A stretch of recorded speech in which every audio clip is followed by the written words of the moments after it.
Escuela de Saber. El siglo XIX en España. La formación de un Estado liberal. De Ricardo Hernández García. La crisis del antiguo régimen.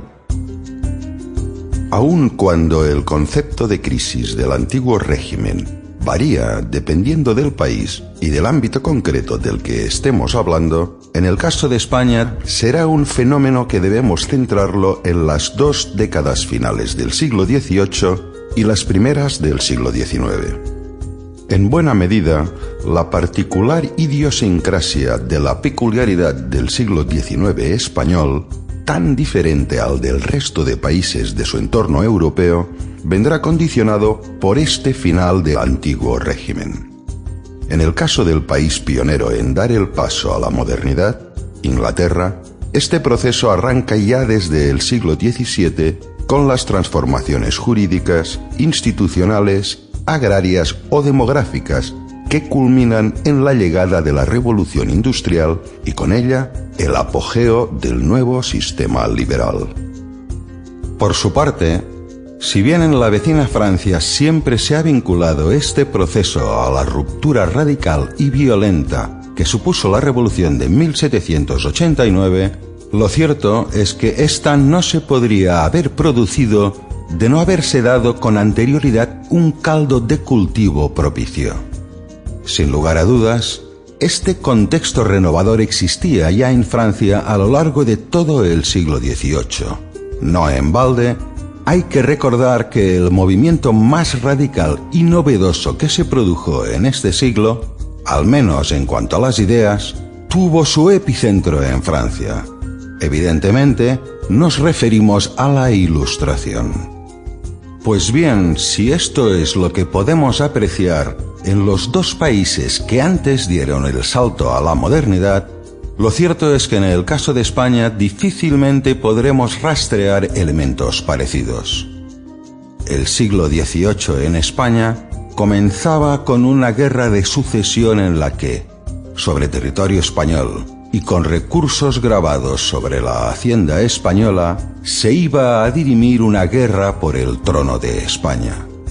Tras diversas fases de la guerra, en la que mucho tuvieron que ver los apoyos e injerencias de las diferentes potencias europeas, la victoria recayó en Felipe d'Anjou, a la sazón Felipe V.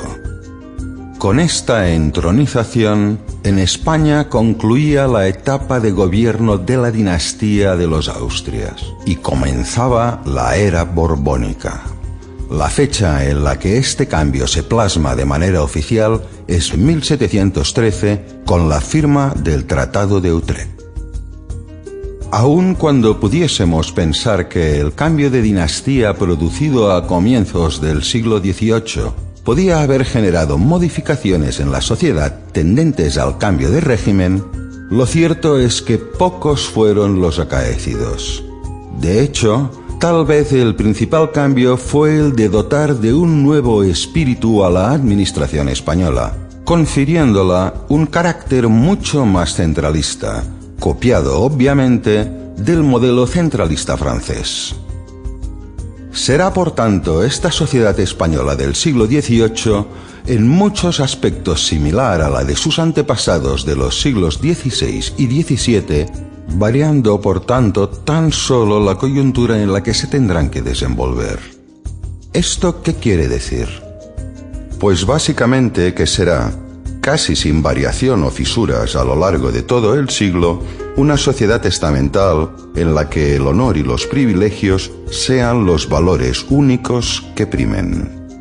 Esto que en la actualidad nos puede parecer algo simbólico, es decir, una especie de fachada institucional que no tenía gran trascendencia real en la sociedad, era la esencia de la sociedad, la política, la religión o la economía. Todo estaba mediatizado por este carácter estamental, porque, a fin de cuentas, el tema no es que haya nobles o no. Lo verdaderamente importante es que esos nobles lo son porque otros, la inmensa... Sample complete. Ready to continue?